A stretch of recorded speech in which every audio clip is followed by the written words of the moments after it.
एक पार्क में खेलते हुए कुछ बच्चे आपस में बात कर रहे होते हैं कि नए साल पर हम घूमने जाएंगे। कुछ कहते हैं कि हम अच्छी अच्छी मिठाई खाएंगे, कुछ कह रहे थे कि हम अच्छे अच्छे कपड़े खरीदेंगे, कुछ पिज्जा और बर्गर खाने की बात कर रहे थे। इन्हीं बच्चों के बीच गोपी नाम का एक बच्चा बहुत उदास बैठा हुआ था। उसके मन में बहुत सारे विचार आ रहे थे कि मैं नए साल पर क्या करूं। यह सब सोचते हुए वह अपने घर की ओर चला जाता है। घर जाकर वह कुछ उदास रहने लगा, जिसे देखकर उसके माता पिता बहुत चिंतित हुए और गोपी से पूछते हैं, सोहन क्या हुआ मेरे बेटे राजा को? जब से पार्क से खेल कर आया है बहुत उदास लग रहा है। कुछ चाहिए क्या मेरे बेटे को? नहीं पापा, कुछ नहीं चाहिए। अरे नहीं बेटा, बताओ क्या हुआ? किसी ने कुछ कहा क्या तुझसे? नहीं, किसी ने कुछ नहीं कहा मुझसे। मैं तो रुक क्यों गए बेटा? बताओ क्या हुआ? गोपी पापा, मेरे दोस्त कह रहे थे कि नए साल पर नए नए कपड़े खरीदेंगे, कुछ घूमने जाने की बात कर रहे थे, तो कुछ पिज्जा बर्गर व मिठाई खाने की बात कर रहे थे। अच्छा, तो ये बात है। मेरे बेटे को क्या चाहिए ये बता। पापा मुझे तो पिज्जा खाना है। हाँ तो ठीक है, मैं तुझे पिज्जा खिला दूंगा। सोनिया बात अपने बेटे से तो कह देता है, लेकिन मन ही मन यह सोचता है कि पिज्जा तो बहुत महंगा होता है और ऐसे तो गोपी कल कोई और ऐसी इच्छा व्यक्त कर सकता है। उसके सारे दोस्त अमीर घर से हैं और मैं तो एक साहब के यहाँ ड्राइवर की जॉब करता हूँ। मुझे अपने तरीके से बेटे को समझाना भी है और उसे खुश भी रखना है। वह रोज की तरह अपने मालिक की गाड़ी लेकर अपने मालिक के घर चला जाता है। एक दिन गोपी फिर से अपने पापा को पिज्जे वाली बात याद दिलाता है और सोहन भी, चलेंगे हम पिज्जा खाने, यह कहकर बच्चे का मन रख लेता है। आज दिसंबर की 25 तारीख थी। सोहन अपने मालिक को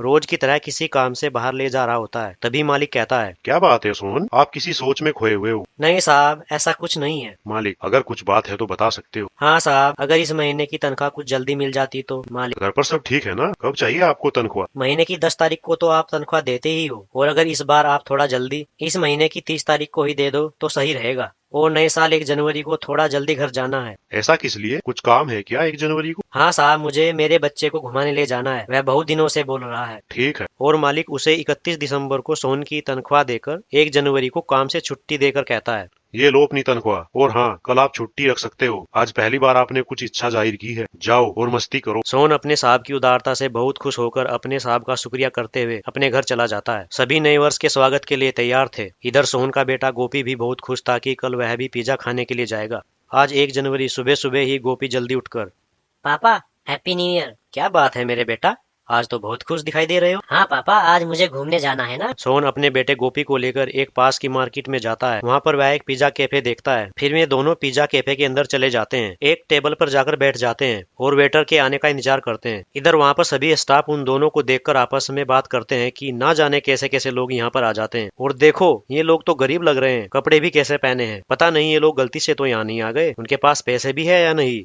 इनाम टिप की तो छोड़ो, शायद पिज्जे के भी पैसे ना दे पाए ये लोग। आखिर में एक वेटर उनके पास जाने को राजी हुआ और उनके पास जाकर बोला, वेटर शायद आप गलत जगह आ गए हो, क्या चाहिए था आपको? नहीं, हम सही जगह आए हैं। अगर मैं गलत नहीं हूँ तो यहाँ पर पिज्जा मिलता है, वही हम अपने बेटे को खिलाने आए हैं। आप हमारे लिए कृपया करके एक पिज्जे का ऑर्डर ले लो और यहाँ पर सबसे अच्छा पिज्जा कौन सा है ये बताओ पहले। वेटर सोचते हुए, पिज्जा वो भी सबसे अच्छे वाला, पैसा भी है या नहीं इसके पास? यहाँ पर पिज्जा नहीं है आपके लिए, यहाँ पर बड़े बड़े लोग आते हैं पिज्जा खाने के लिए, और आप तो क्या? मुझे नहीं लगता कि आपके पास इतने पैसे होंगे कि आप यहाँ का सबसे अच्छा पिज्जा का पैसा दे पाओ। आपको कैसे पता कि मैं पैसा दे पाऊंगा या नहीं? अपने कपड़े तो देखो और यहाँ बैठे दूसरे लोगों के कपड़े देखो, कितने गरीब लग रहे हो आप। अच्छा, तो ये बात है, आप लोगों के कपड़ों से इंसान की हैसियत का पता लगाते हो। खैर, मेरे पास इतने पैसे हैं कि यहाँ से पिज्जा ले सकूं और उसका पैसा भी दे सकूं। कृपया कर आप हमारे लिए पिज्जा लेकर आओ। सर, यहाँ पर गरीबों के लिए पिज्जा नहीं है। गरीबों के लिए पिज्जा नहीं है? कहाँ लिखा है यह? चलो आप अपने मैनेजर से मेरी बात कराओ। वहाँ पर बैठे सभी लोग उनकी बातें सुनकर आश्चर्यचकित रह जाते हैं और धीरे धीरे ये बात एक मैनेजर को भी पता चल जाती है। मैनेजर वेटर से, क्या हो रहा है? क्या परेशानी है? आप इतनी देर से यहाँ क्या कर रहे हो? कोई ऑर्डर लेने में इतना समय लगता है क्या? वेटर, सर, ये लोग यहाँ पर सबसे अच्छा पिज्जे के लिए बोल रहे हैं, मगर ये तो क्या? वेटर, इनको देखो, मुझे नहीं लगता ये लोग पैसा भी दे पाएंगे। कितने गरीब लग रहे हैं ये लोग। ये सब छोड़ो, जाओ पहले आप पिज्जा लेकर आओ, मैं आपसे बाद में बात करता हूँ। मैनेजर सोहन से, माफ करना सर, हमारी वजह से आपको परेशानी हुई। सोहन, शुक्रिया। थोड़ी देर बाद वेटर खिसियाते हुए पिज्जा देकर चला जाता है।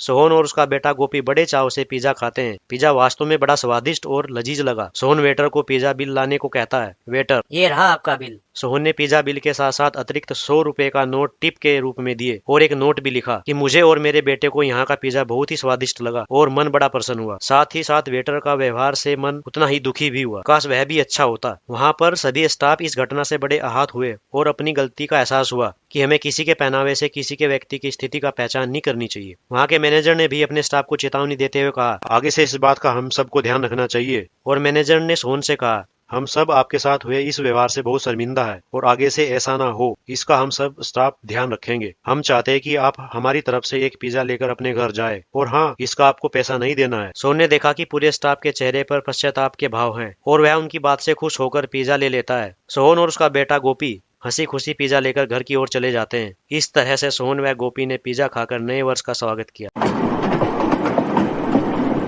To get the more interesting videos, please like and subscribe this channel.